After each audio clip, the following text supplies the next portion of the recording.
Good afternoon, Rotarians and guests. Welcome to our first live meeting in September.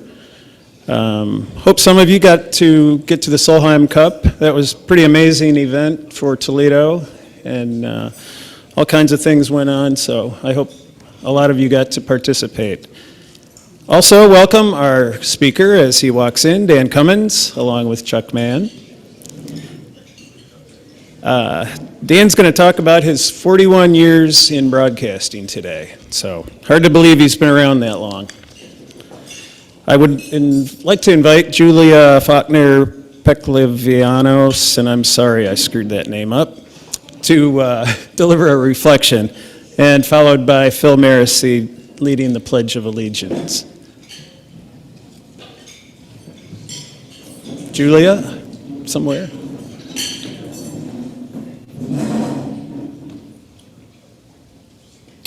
Well, I don't see Julia.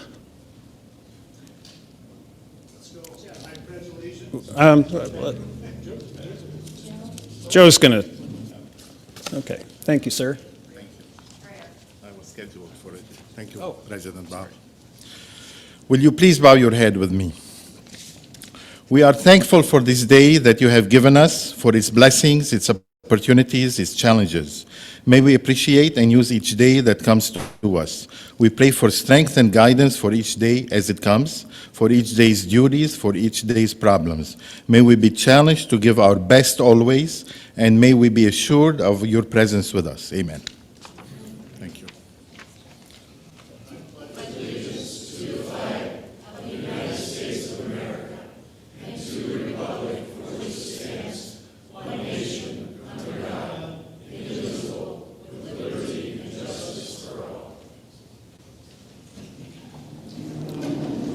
Thanks, Joe, for stepping in, and thank you, Phil. I would like to thank our monthly sponsor, Browning Cousineau and Rotarian Brent Cousineau. Are you here, Brent? I don't see him. Well, if he was here, I'd have him stand. Does anyone have any guests that they would like to introduce? And if you could come to the microphone at the floor and introduce your guests, please.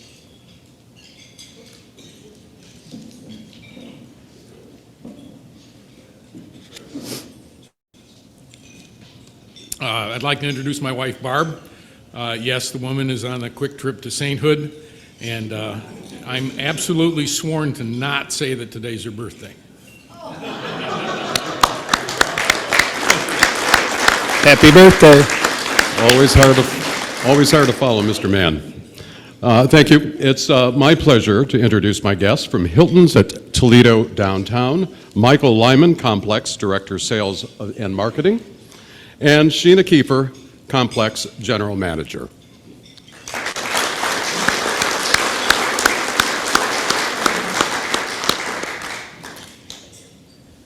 Next, I would like to introduce our new Executive Director, Jackie Bugaj, and she is going to say hello at least, and we welcome her. I want a big round of applause for her, please.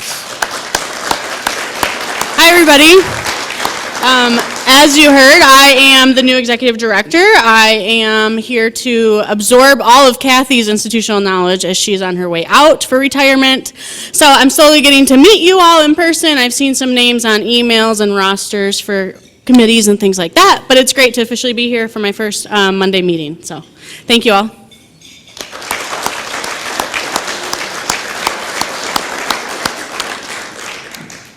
And I want to remind everyone that Kathy's last meeting is next week on September 20th. Not November this time. Thank you, Kathy, for all you've done all these years. Now I'd like past President Dick Wolf to please come up. He's going to tell us all about the Golf League and how they don't count all their strokes or something or other along those lines, but they do count some money for us. I assume there'll be another announcement about the actual Golf League results. I am not a shining example of the Golf League results myself, but at any rate, one great thing, we did have our final round on Friday at Belmont, and we had a dinner afterwards, as we do, and we decided to see if we could collect some money for the foundation at the dinner. So the Rotary golfers generously contributed $560 on Friday night at the dinner. So I was hoping Keith Burwell would be here today. I'll present it to him, but since he's not, I will make sure this gets over to the foundation. But thank you, Rotary golfers, for that donation. Also, thanks to Brad Rubini, who did a great job running the league this year. Thanks.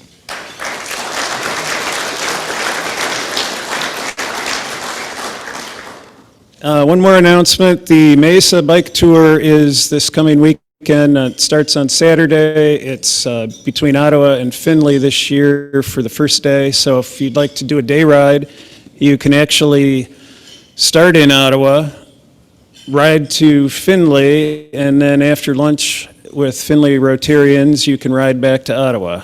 And that's probably a 45-mile or so round trip.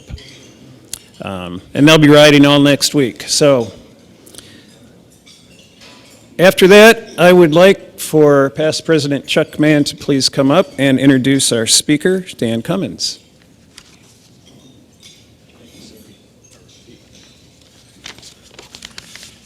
Dan Cummins' face is familiar as the Emmy Award-winning former sports director, now newscaster at WTOL. Dan says he got his first taste of show business when he starred as Charlie Brown in the high school senior play. He says television is all he ever wanted to do. After working as the weekend sports anchor for a station in his hometown of Peoria, Illinois, he came to WTOL in 1980. He began as the weekend sports anchor and sports reporter at WTOL, then earned a promotion to assistant sports director. Then, when veteran sports anchor Orris Tabner retired in February of '96, Dan became the sports director. His favorite memory while working for WTOL is covering the Fiesta Bowl, in which the Buckeyes won the national championship in overtime. Dan said he worked from 9 a.m. on Friday through 5 a.m. on Saturday doing live sports reports. He's covered the World Series, Super Bowl, and Heisman Trophy ceremony. Dan and his wife Barb have 7 children between them. They enjoy 4 grandchildren. Make-A-Wish is special to Dan's heart. Dan and his family feel a strong commitment to Make-A-Wish, where Dan has served on the organization's board and has emceed many of the group's events. In 2012, Dan was inducted into the Toledo City League Athletic Hall of Fame. Ladies and gentlemen, Mr. Dan Cummins.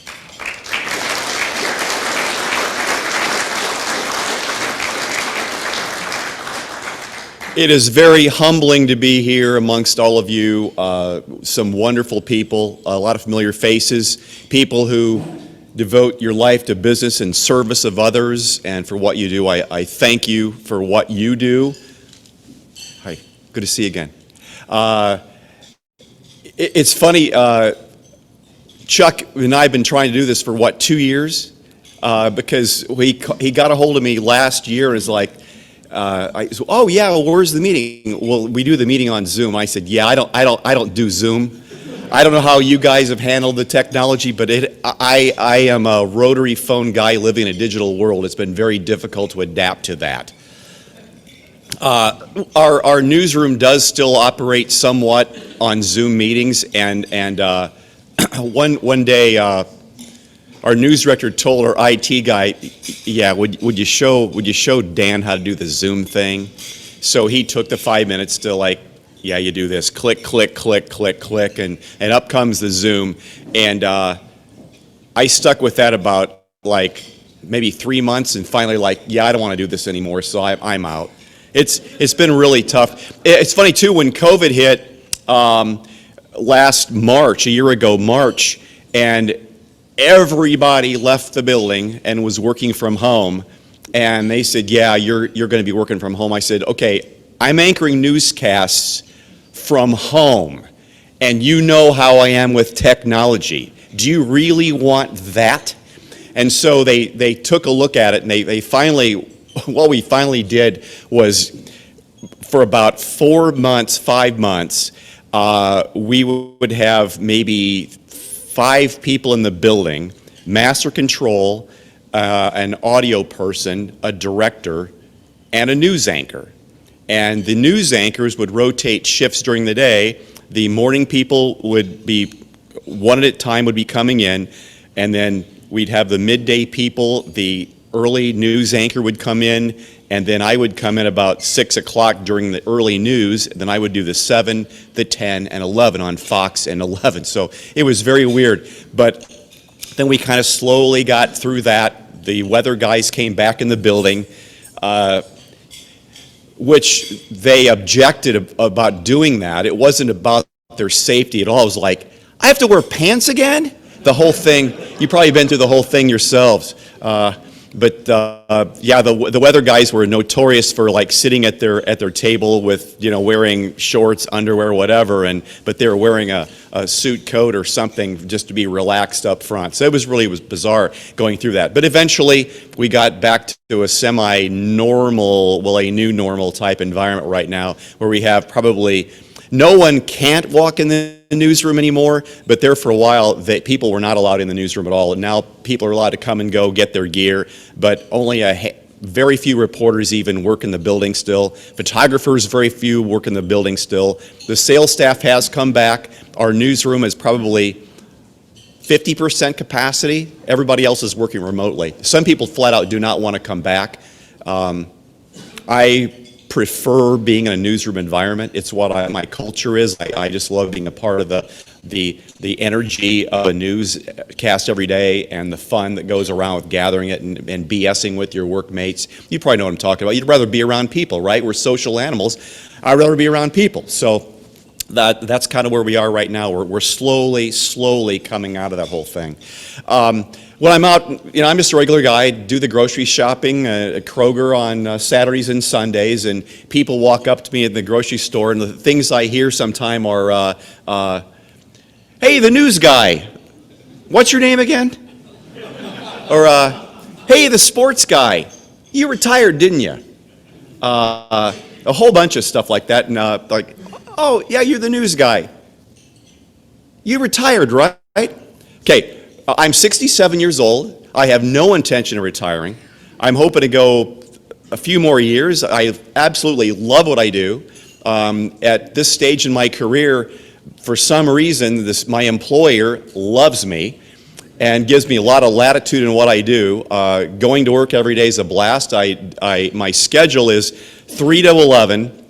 I do, on a normal day, I do the Fox News at 7 and the Fox News at 10. Solo anchoring the shows, but I do hits in the 5 and the 6 on 11. Sometimes they'll just have me front a story where someone else wrote it, I read it on the set. Sometimes they give me a story to write and edit. Sometimes they go out and do stories, but a lot of my stories, I'm assigned to a financial story every day, every week on Tuesdays at 5 o'clock I do a financial story. But other than that, I'm okay to freelance and do whatever interests me. Well, things that interest me, I've been doing farming stories. 2 years ago when we had the horrible weather in the springtime, the farmers were affected by that. I was doing a lot of that kind of thing. I like veteran stories. I did Honor Flight several times. I've been involved with those people, Flag City Honor Flight in Findlay. I like to do business stories, so it's just fun having the freedom, flexibility, really to do whatever stories that interest me, and that's pretty much my interest. So that's what I pretty much do every day. I started at WTOL, as Chuck said, in 1980. I was a 26-year-old smartass who came here with no kids. 3 kids were born, a divorce, a remarry. And I've never been happier in my life. I'm at a stage of my life where I'm just in love and happy, and life's really good right now. It's a good feeling to have it at this stage of my life. It's watching the television industry adapt over the years, how it's evolved. I mean, every business you guys are in, you men and women, it evolves, and you have to stay with it or you get left behind. So we've all adapted. Computer technology has enormously changed how we do things, some for the better, some for the worse. Consultants were a real problem there for about 20, 30 years. I know the weather guys have been harassed the philosophy is that people watch your news for two things: weather and breaking news. Everything else is just it's just there. So we got to win the weather, we got to win the breaking news. So that's kind of if you ever watch the newscast, that's the direction we're going. And of course it evolves. The technology with how we cover the news is different. Used to be, oh my God, we have microwave trucks. In the late 80s, early 90s, we got satellite trucks. We could go anywhere we want to go. Now we take a device called a live view, and as long as there's cell phone service, you can do a live from anywhere you want to go. There's no longer a live truck per se. We just take the live view pack, a camera, the cable, plug it in, and your IFB, you're hearing the station is through your cell phone. It's amazing how the technology has changed all that. Other changes in the workplace is, I think, when I first started in 1976 in Peoria, it had been an all-male environment, and our world changed. There were more women, but in that era, the women I worked with were former models who wanted to be on TV. They had zero journalism experience. But then in the late 70s, early 80s, the school started pumping out serious female journalists, and now it's a very level playing field. I mean, women and men they're basically interchangeable with how they cover the news. So that's been one remarkable change. So it's been a lot of fun to see it change. I will tell you that with computer technology and the internet, years ago when the internet came into being and we established a website, putting our stuff on the news, our focus was 100% the news, and whatever we had time to do would go on the web. Well, as you know, in your business too, probably the web has become more prominent. As time's gone on, that has shifted, and we're getting fewer eyeballs watching our newscasts at night, fewer eyeballs, and we're fighting to keep what share we do have. But with fewer people actually turning on the news and watching it, more people are watching it on their home computer, and so now the importance of our web presence is as important as the on-air presence with our newscasts. So now during weather and breaking news, yes, people do turn the TV on, but you know, kids nowadays, they don't watch TV news. I think it's people in the 40 and 50 and 60 and up, people that still tune in to watch a newscast. So that is pretty much my observations. I, of course, left sports 4 years ago. To be honest, I was stale. I was tired of doing sports. Sports was a young man's game. I found that running up and down the sidelines on a November evening, shooting a football game, when it's snowing and it's raining, and running back and trying to get myself looking good and getting the show edited, it's a lot of pressure. It's very busy work. And I found that I started by subbing as a news anchor a couple of times when they were kind of needing some people on the weekend or whatever. And I really loved it. It's a wholly different delivery. It's more laid back. There have been some odd adjustments. When you're a sports anchor, it is called the defense. But in Washington, D.C., they do not call him the Secretary of Defense. He's the Secretary of Defense. No, I got that wrong, don't I? I'm still not getting that right. But defense and defense are two different things. Secretary of Defense. And so it's been an adjustment learning, but I've really enjoyed being a news anchor now, and I've never been happier in my career. People occasionally keep asking me, how in the world will I walk away from a sports job? I just got stale. I was doing the same thing for so long. Robert Shields got stale. He decided, you know what, I want to do something else, and he's a realtor now. I know, it's realtor, not realtor. So he does that for a living now. He just walked away, just said, yeah, I'm done. And he's very happy. I hope he's making some money doing it too. But people, when you reach a certain point in your life, you're just kind of looking for something different, making a change. I love the television industry, and again, I love what I do every day, and I love it more now, I think, than I did before, now that I feel really fulfilled and happy with what I'm doing. How much time do I have to go, Chuck? Maybe a lot? Well, no. 1 o'clock? Oh, I can keep talking. Anybody got questions? Yes, sir. I will tell you, my father is 90 years old. He retired last year. You for being who you are, and I've always been an admirer of you. You've done a fantastic job over the years. I mean that sincerely. Thank you. From the standpoint of retiring, statistics show that when a person retires without a goal, without a passion, they have about 2 years and they die or become disabled. So you have to have a passion to get out of bed, to do something. Yeah. So you've just been repotted. You haven't retired. Now, I have a comment on one of your weather people, John Birchfield. Yeah. His father, or his grandfather was a client of mine, Dr. Birchfield, a wonderful person. And of course, his son is a doctor. Mm-hmm. And John, I think, is doing a good job, but he needs roller skates. Because if you see he's scooting here and back, he's very entertaining. Yeah. But I think he's doing a good job. Thank so you. Keep up the good work. Thank you very much. Appreciate that. Yeah, my dad, for a career, he was a plasterer and worked in home construction, and then in his 40s bought a paint wallpaper store, and that was a side gig. Then when he actually stopped plastering when he was about 60, he went in the store full time. And even though he was in his 80s, people would come in, buy an occasional gallon of paint. Maybe he would fix some screens or windows, and the mail person would come in, and just people would come in his store, and he'd just shoot the breeze. So he really enjoyed that, just the social part of it. And now I call him, hey, how you doing today? Just sitting on my butt. That's what he does. So I'm going to go back this Friday and visit my dad for the weekend. My wife and I are going back to see him and see how he's doing. But I'm fearful that, he's going to slow down in a hurry once he's not doing as much, not being as active as he was. So he has some health issues, but with his legs, he got shingles about 8 years ago, and it was just brutal. It messed up his legs, so he's having some issues with that right now. Yes, sir.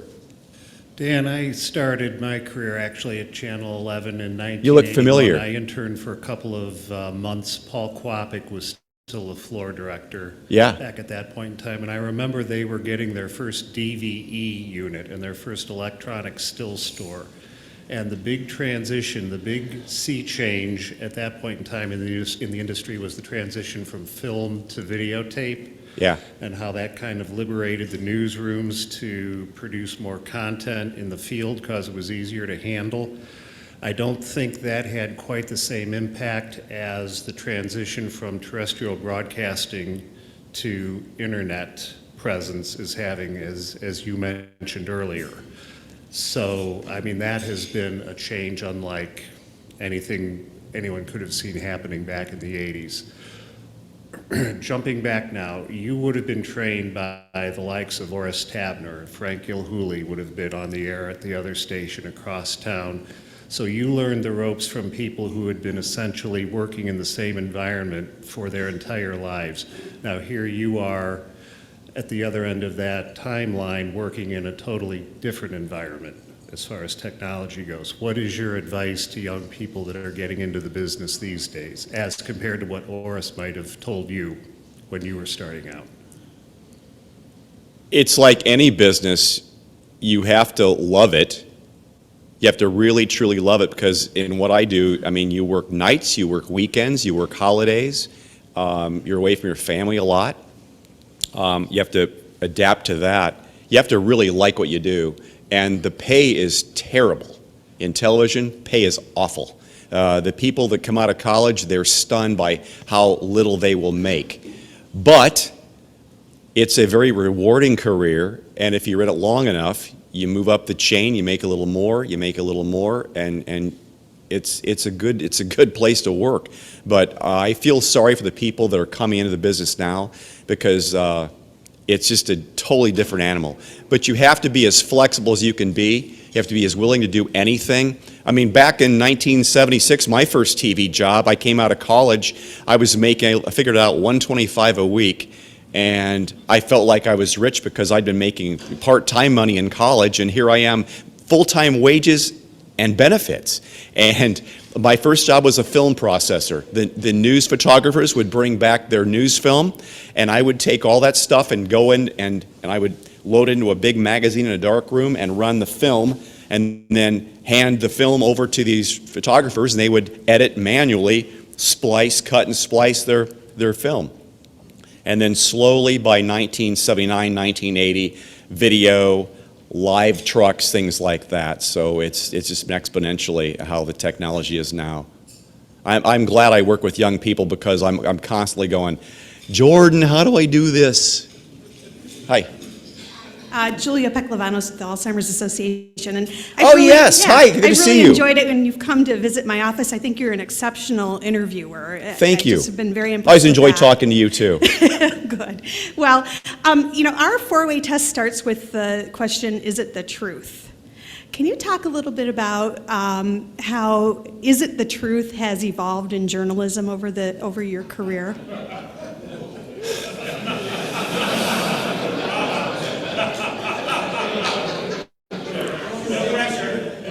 Yeah, I know, I get it too.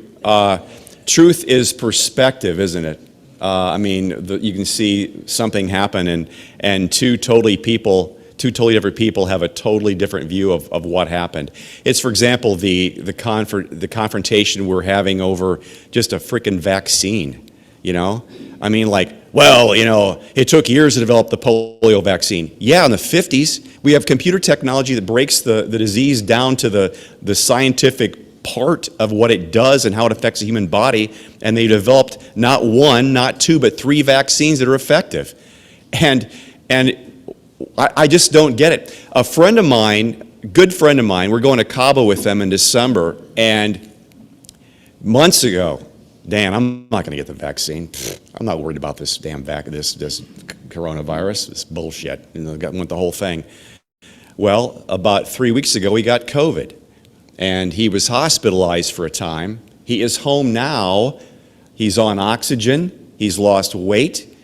He's weak, and it's going to take him some time to even get back to work. And about 2 weeks ago, while he was still in the hospital, he couldn't really talk, but he was on Facebook, and he said, "People, you know me.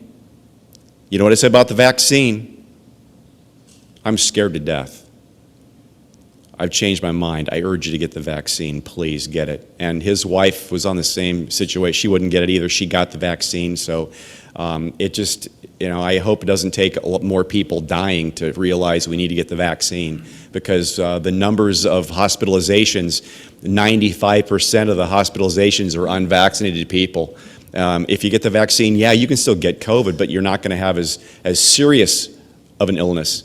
And it has become political, but I don't fit that mold. I am the way I am politically, but I definitely believe in the vaccine and the good it's doing, and we need to get more people vaccinated. But only half of us are vaccinated, so it's stunning to me. Yes, sir. 2 questions. Number 1, how did you earn your Emmy?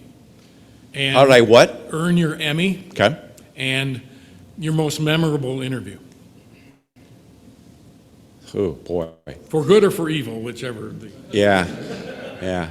My Emmy was for a Big Board Friday. I won that for sports 6, 7, 8 years ago. I'm very proud of that. I cried when they handed it to me. Chris Peterson went to the meeting, went to the ceremony in Cleveland, and brought it back and gave it to me. And I cried like a baby. I was so happy and so proud. It sits in my office at home. Memorable interviews, boy. Y'all know Charles Woodson is probably. He was from Fremont, covered him in high school. He's the best high school athlete I've ever covered. And he wound up in Michigan, and he was nominated for the Heisman Trophy. And I went to my news director's office and I said, you know what? Charles has a good chance of winning the Heisman Trophy, December 7th, let's say it is. I really think we should be there. And to my shock, he said, okay. Let's go. Give me a budget, let's do it. So we flew in on a Saturday morning. We flew out of Detroit on a Saturday morning, arrived in New York, took a taxi to the Downtown Athletic Club, which is no longer there. I believe it was a casualty of 9/11.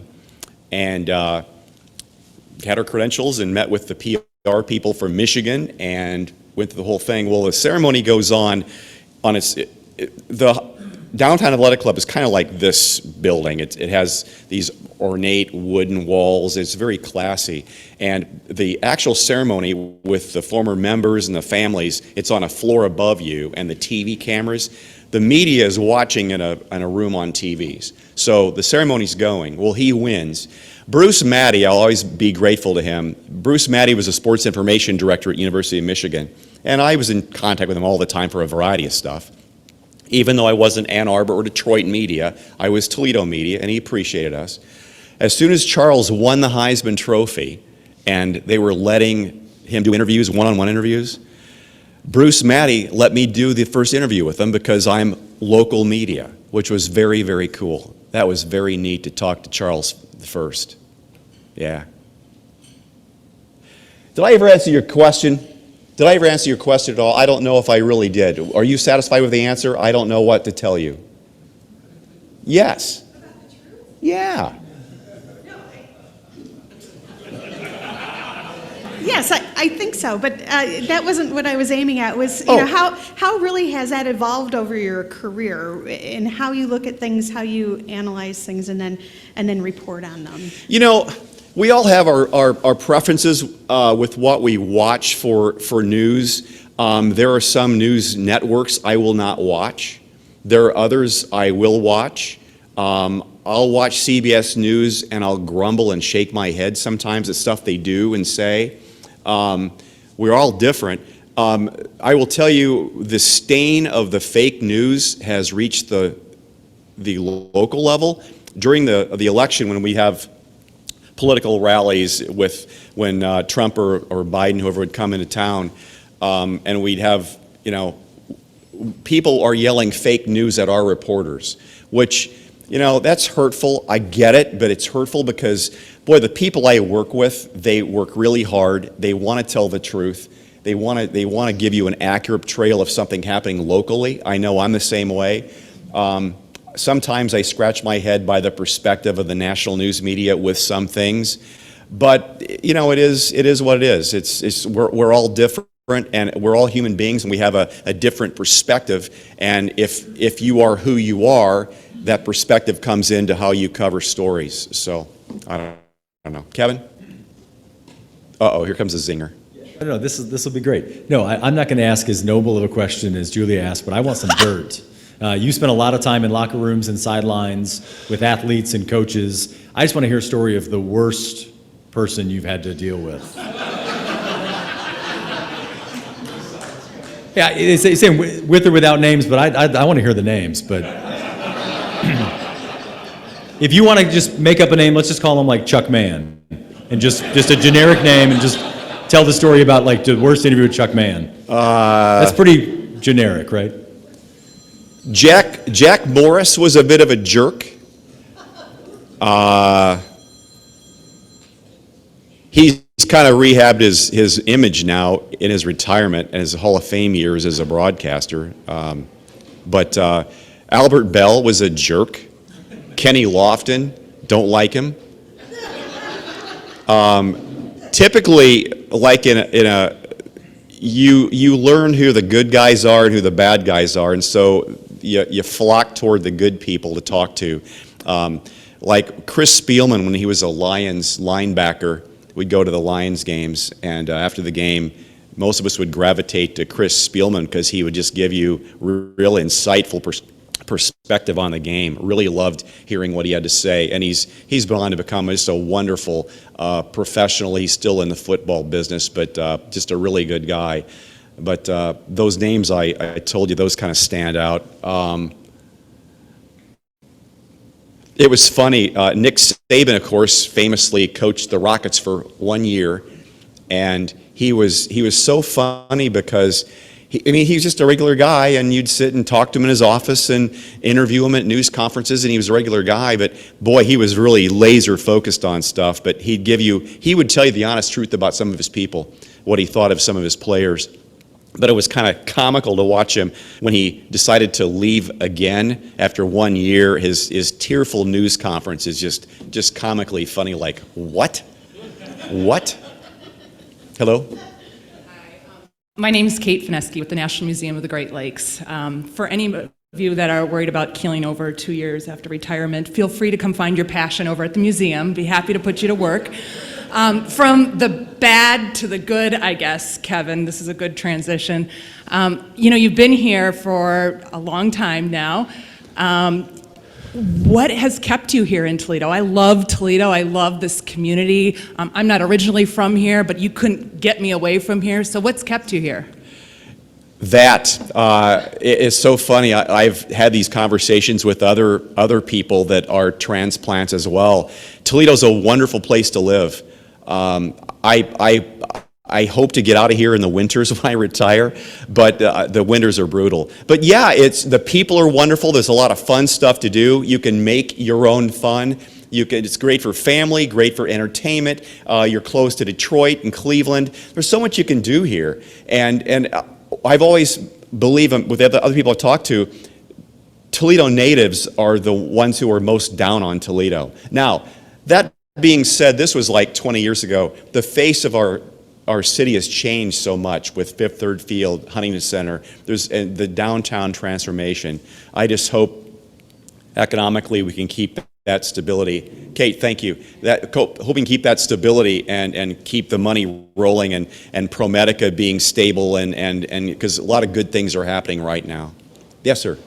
Really interested to know what your advice would be to a young person thinking about a career in journalism in the world of journalism today, where maybe 20 years ago there were a couple 100,000 journalists, and now everybody on social media is a journalist, and how to sort all that out. Big challenge. I'd love your thoughts on that. That's a great question. Boy. I know that Chris Peterson's daughter has graduated from Ohio U and is going into I think she's going to work for a magazine, possibly.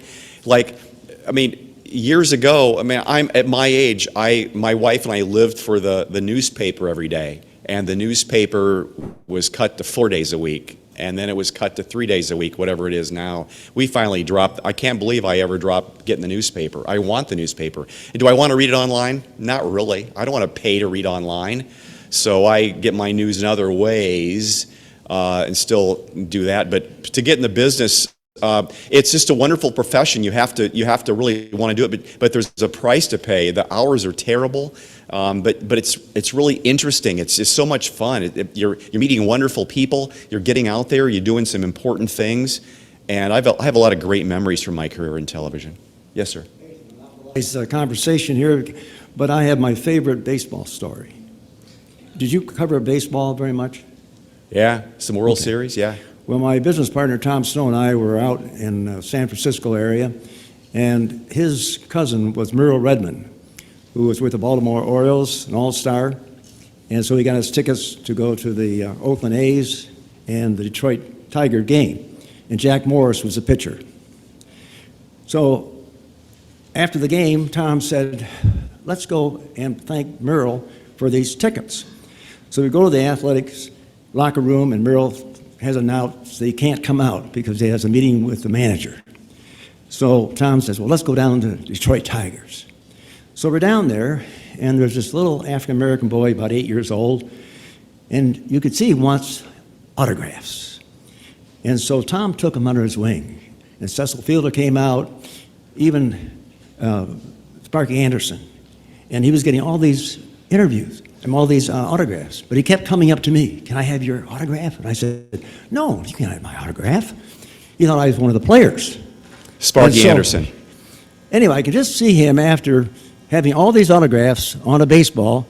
I finally said, okay, and I signed Jim Scheib. And he took it home, and I could just see his mother. Oh, who do you have as autographs? He said, well, I've got Sparky Anderson, and I have Cecil Fielder. and on and on. Who's this Jim Scheib? I ruined his baseball. That's great. Years ago, we used to go to Tiger spring training, and that was fun. We'd spend a few days down there, and Sparky was wonderful. I was with the team in spring training when the year they won the World Series. That was a lot of fun. Actually, he let me put a wireless microphone on and be a bat boy for a preseason game. That's how informal things were back in the 80s. Yeah, sure, that's fine. So I would run out there with the bats and talk to the umpire with a microphone on, and kind of hang out in the dugout and talk to some players. And Gary Sensenstein was rolling on it. It was quite a story. Yes, sir. Have you ever had the opportunity to interview someone if they were going to be a superstar or famous, and it turned out to be true, and then what made you feel that way at the end?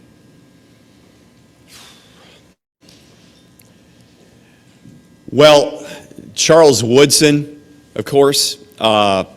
Charles Woodson, it was obvious this guy had enormous talent. I remember I covered the Fremont Ross Clay game. He scored 7 touchdowns in one game. He was a man among boys. He intercepted, pass for touchdown, punt return for a touchdown, kickoff return for a touchdown, fumble return for a touchdown, caught a touchdown pass. I mean, running back position, ran for touchdown. I mean, incredible how he just totally dominated. Chuck Webb was is the mic on still? No? Oh. Chuck Webb was a very talented guy too, went to Tennessee, and knee injury took away his pro career. Jim Jackson was a freshman, and I can recall him, I was shooting a tournament game at Savage, and he's running on a breakaway, and he knew where I was. He goes up, throws it down, and lands right in front of me with my camera, and does one of those.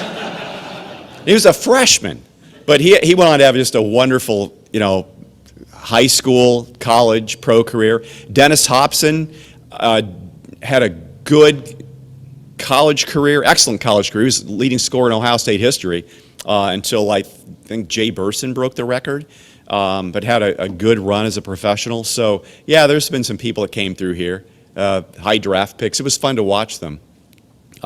With the Mud Hens, Kirby Puckett, when I first came to Toledo, we were a Twins affiliate, and Kirby Puckett was here on opening day with the Mud Hens. And just seeing the guy play ball is like, yeah, we're not going to have him very long. I think he lasted in AAA maybe all of 1 week, and then he wound up in Minnesota, and then had a Hall of Fame career. Typically, though, with a lot of the really, really good ball players, they'll go A, AA, and right to the big leagues when they're ready. They bypass AAA. That has not been happening recently. The Tigers have their 2 top prospects playing right now with the Mud Hens, so that's fun to watch those guys play some ball. I did get out there a couple times this summer and watch the Hens play, now that they're playing in front of fans again. Question, sir? Yes, sir. Thanks again for being here. Great comments. I'll go a little more direct, constitutional type questions, a little more difficult to answer perhaps. But I'm Kurt Church with Impact Employment Solutions, and I'm increasingly becoming concerned about journalism and watching the government and how opinionated national news is. Yeah. And as a consumer of news, what are your suggestions in finding the truth about things that are out there and continuing the free press's job of looking over our politicians and our government? Tough question, I know, but I can't not answer it because it bothers me. No, it bothers me too. It bothers me too, and I work in the industry. And it's a national news issue. Again, all I can really do is control what I can control. And I know that the people at my level, they want to be fair and balanced with what we're covering. The national news has lost that whole perspective. I think with the explosion of networks, with cable TV, I mean, it just kind of fell to where every niche has its own network now. So, you got your Fox News on the right, and you got your CNN on the left. CNN used to be like the standard, but they drifted far left, and so Fox News counteracts that, and somewhere in the middle is the truth. You like to think the broadcast networks are that balanced. They're not. I don't think they are, not from what I've seen. It's not out there. It's not out there. It's funny because, you know, it is very troubling because we pretty much tend to drift toward people that are like us with our friendships and with our television viewing. So the conservatives watch the conservative news channels and liberals watch the liberal news channels. It's just, it's too bad, and that's why I think we're so polarized. Cable TV has probably accelerated the difference between us politically, and things are not good right now, I'll grant you that. Thank you. You good? Thank you. Good to see you again. Hang on. Is this working? Yes. Dan, we'd like to give you a book called Historical Tales of Toledo. I'll skip the mic. This is written by past president of Toledo Rotary, Clint Mock, and I think you'll enjoy that. And also, we'll make a donation to the Polio Plus Fund in your name. Well, thank you. So thanks a lot. Thanks for not making this a digital edition.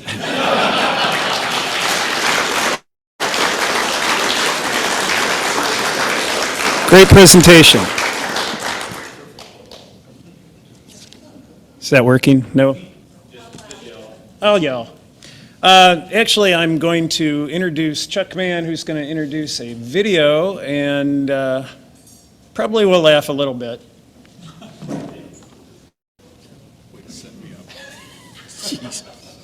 High expectations. Since this is the first meeting of the month in September, we do a video clip on the first meeting of every month. So, if you, first of all, make sure that you can see these monitors. You may have to, some of you may have to swivel around a little bit to see it, because it's all going to happen. So if you, on these monitors, if you can't see it. So here's the setup. And I don't, Zoom folks, I don't know whether you can hear this or not, but hopefully you'll be able to watch this. This is a club where everybody knows your name. At least we try for everybody knows your name. The other thing that everybody knows your name conjures up thoughts of, yes, that's very true. Here's an episode, a brief part of an episode from Cheers. Let me set it up. Cliff has had appendicitis. He's sick. Nobody goes to visit him, and he gets the idea that it's because he's insensitive to other people's problems. To solve this, Cliff decides to hire a doctor that gives him a shock aversion treatment anytime he's insensitive to the people at Cheers. Now, Cliff, let me remind you again that it's extremely unorthodox to use shock aversion treatment outside the clinic. I make no guarantees. Hey, look, we covered all that. It's time to go for broke, all right? Whatever you say. Your contacts in place? Yeah, better test it just to make sure. Good idea. Say something obnoxious. What do you mean obnoxious? I don't know what's obnoxious. You're the so-called expert. Perfect. Guys, look, it's Cliff. He's back. Okay, remember, this is his first time back since the operation, so just make a big welcome for him and act like you're interested in everything he has to say. Hey, guys. Yeah, all right. Hey, you hardly recognize you out of uniform, big guy. Yeah, listen, we're so sorry we didn't come down to the hospital. Ah, no problem. Yeah, so how was the operation? Yeah. How much did they shave? I don't want to bore you with stories about me. I'm more interested in what you guys have been up to. I don't know, usual stuff, I guess. No, don't be shy. Come on, share with me. Sam's giving Dr. Stern driving lessons. Should be giving her personality lessons. But,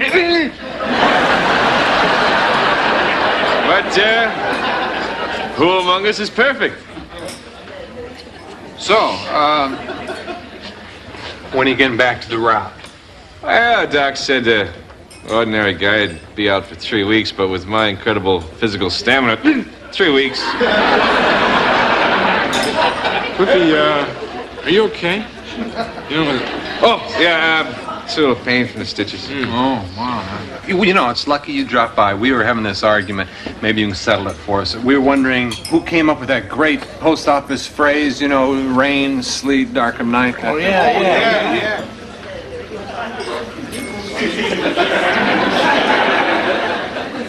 Excuse me. He did ask. Okay, but keep it short. Well, you know, interestingly enough, it harks back to early Persian Empire, about 500 BC. Oh. Is that right? Right. Really? Well, yeah. As a matter of fact, a lot of our ancient wonders are postal related. Get out. Oh, yeah, no, really. The pyramids, for example, they were post offices. And the Sphinx, that was a late night drop-off. But I digress. Cliff, when you were in the hospital, they give you a lobotomy? I mean, it suits you. Oh, boy, did I miss this good-natured ribbing. Excuse me.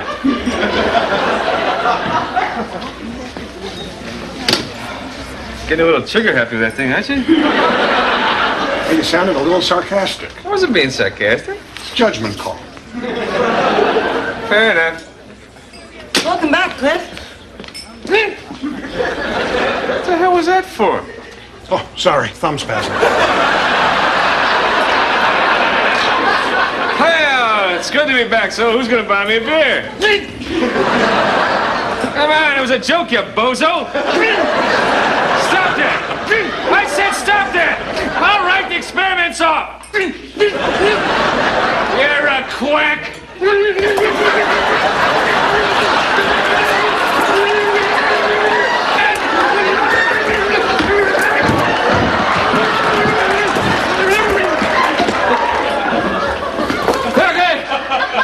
Let's see how you like it, pal.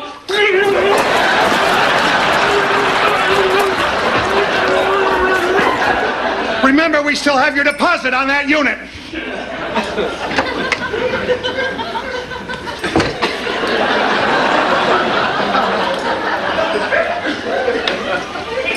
So, what were we talking about?